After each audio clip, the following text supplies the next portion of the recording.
गर्मी में 5 अनाथ बहनों का बर्फ का फर्नीचर। अरे दीदी, बहुत गर्मी लग रही है, जल्दी से सत्तू का शरबत बना दो ताकि गर्मी को भगा दूं। हाँ दीदी। हाँ हाँ, बस बना रही हूँ। गरीब सलोनी जैसे तैसे सत्तू का शरबत बनाकर अपनी बहनों को पिलाती है तो चारों बहनें अजीब सा मुंह बनाती हैं।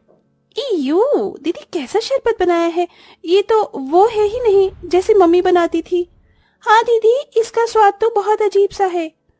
दीदी, ये सत्तू का शरबत नहीं है, ऐसे हम गर्मी में तरोताजा कैसे होंगे। ये तो मुझे आटे के घोल का लग रहा है। मम्मी होती तो हमें कितना अच्छा शरबत बनाकर देती थी, लेकिन अब हम अनाथ हो गए। मुझे माफ कर दो तुम चारों। तुम्हें तो पता है घर में कुछ भी ढंग का खाने पीने को नहीं है, सिर्फ खिचड़ी दाल थी, सत्तू नहीं था, इसलिए मैंने आटे के घोल को ही शरबत बनाकर दे दिया। सोचा था कि तुम्हें पता नहीं चलेगा, पर पता चल गया। मम्मी पापा के जाने के बाद सब कुछ बहुत मुश्किल हो गया है।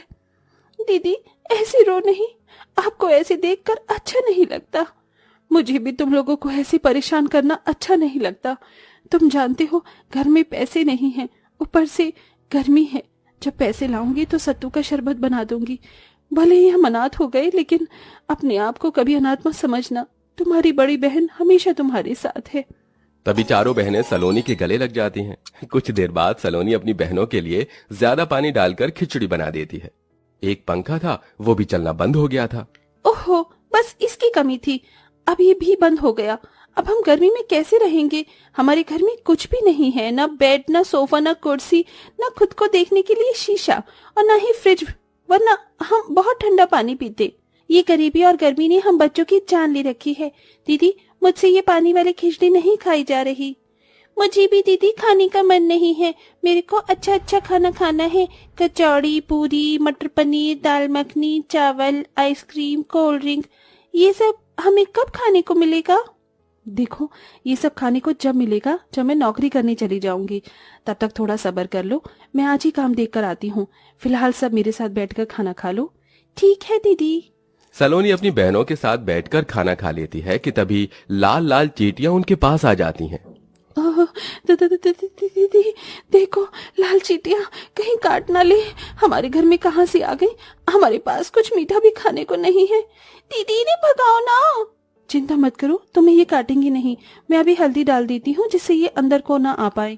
फिर दीपा वहां पर हल्दी छिड़क देती है। इसके बाद चींटियां आना बंद हो जाती हैं। वहीं सलोनी भी धूप में परेशान होकर अपने लिए काम ढूंढती है, लेकिन कोई भी उसे काम नहीं देता। वो घर में घुसी ही थी कि इतने में सबसे छोटी बहन उसे पानी देने के चक्कर में मटका फोड़ देती है, जिससे सारा ठंडा पानी गिर जाता है। दीदी सॉरी, मुझसे गलती हो गई। मैं तो आपको ठंडा पानी देना चाहती थी, मटके का। अरे किंजल, तुम्हें ये करने की क्या जरूरत थी, मैं अपने आप ले लेती। अब हो गया ना नुकसान। ठंडा पानी पीने से भी हाथ धो बैठ गए। अब कुएं से पानी लाना पड़ेगा, और वो भी ठंडा नहीं होगा। इतनी प्यास लग रही थी। दीदी, वो बहुत छोटी है, उसे कुछ मत बोलो, मैं कुएं से पानी ले आती हूँ। पर अब पानी रखेंगे किसमें। एक स्टील की बाल्टी है, उसमें ही रख लेंगे। सलोनी बिखरे हुए पानी की जगह को साफ करती है और दीपा कुएं से धूप में पानी लेने चली जाती है, जहां उसे बहुत पसीना आता है। पांचों अनाथ बहनों की जिंदगी में बिना माँ बाप के बहुत संघर्ष था। कभी खाने के लिए तो कभी पानी पीने के लिए। रहने की भी अच्छी जगह नहीं थी। जैसे तैसे बच्चे रह रहे थे, लेकिन अब तो घर का अनाज भी खत्म होने को आया था। फिर कुएं का गर्म पानी पीकर सलोनी बैठ जाती है। हे भगवान, एक तो मुझे काम भी नहीं मिल रहा, ऊपर से मटका भी टूट गया। अब मटका 40-50 रुपए का आएगा, कहाँ से पैसे आएंगे। हमारे पास पैसे नहीं है, और इस पानी से प्यास भी नहीं बुझ रही। दीदी, मम्मी पापा के जाने के बाद हमारे साथ क्या क्या हो रहा है। ऊपर से हम सबको धीरे धीरे बहुत पसीना आ रहा है, गर्मी लग रही है, पंखा भी ठीक करवाना था। काश हमें थोड़ी सी बर्फ मिल जाती। दीदी, दुकान पर बर्फ आती है, 10-15 रुपए का पैकेट होता है जमी हुई बर्फ का। हमारे पास उतने भी पैसे नहीं है रश्मि, वरना बर्फ डालकर बाल्टी में डाल देते तो ठंडा पानी पीने को हो जाता। तभी आरती अखबार लेकर सबकी हवा करने लगती है। थोड़ा थोड़ा दीदी, इसी से ही गुजारा कर लेते हैं। आज तो पता नहीं नींद भी कैसे आएगी। फिर रात हो जाती है। सलोनी अपनी छोटी बहनों को चूल्हे पर खाना बनाकर खिलाती है, जिससे घर में धुआं धुआं हो जाता है। रात में सब सो रहे थे कि अचानक से किंजल और रश्मि के ऊपर चूहा चढ़ जाता है, जिससे दोनों डरकर जाग जाती हैं। दीदी, चूहा चूहा। नहीं सलोनी, दीपा दीदी, चूहा नहीं था, वो कीड़ा था। हम जमीन पर सोते हैं, गर्मी में कीड़े भी तो आ सकते हैं। काश हमारे पास कोई बिस्तर होता। वैसे ही नींद नहीं आ रही थी और नींद उड़ गई। हे भगवान, अब कीड़े रात में कहाँ से आ गए। ऐसा करो, तुम दोनों मेरी जगह पर सो जाओ, मैं तुम्हारी जगह पर सो जाती हूँ। ठीक है दीदी। बड़ी मुश्किल से पांचों बहनों को कीड़े और चूहे के डर से नींद आती है। अगले दिन दीपा गर्मी से परेशान होती है तो किंजल को कुएं तक टहलने और थोड़ा पानी भरने के लिए ले जाती है। इतने में एक औरत 2 मटके लाती है, जिससे वो भरती है तो उसके एक फूटे हुए मटके से पानी निकल जाता है। हे भगवान, मेरे घर में बिल्कुल भी पीने का पानी नहीं है और इतनी गर्मी में दूसरा मटका मैं कैसे खरीदूंगी। मेरे पास पैसे भी नहीं हैं। काश ये मटका जुड़ जाता। अब एक मटका लेकर तो घर लेकर नहीं जा सकती। क्यों ना उनके थोड़े से टूटे हुए मटके को मैं ठीक कर दूं? पर कैसे दीदी? बस देखती जा। सुनिए आंटी जी, मैं आपके मटके को ठीक कर देती हूँ। सच में, अगर तुम मेरा मटका ठीक कर सकती हो तो कर दो। दीपा फौरन पेड़ के पास में से चिकनी मिट्टी उठाकर उसमें थोड़ा पानी मिलाकर मटके पर चिपका देती है और धूप में 15 मिनट बाद मटका सूख जाता है। अब पानी नहीं गिरेगा, आप पानी भरकर देख लीजिए। जैसे ही औरत अपने दोनों मटकों को भर लेती है तो खुश हो जाती है।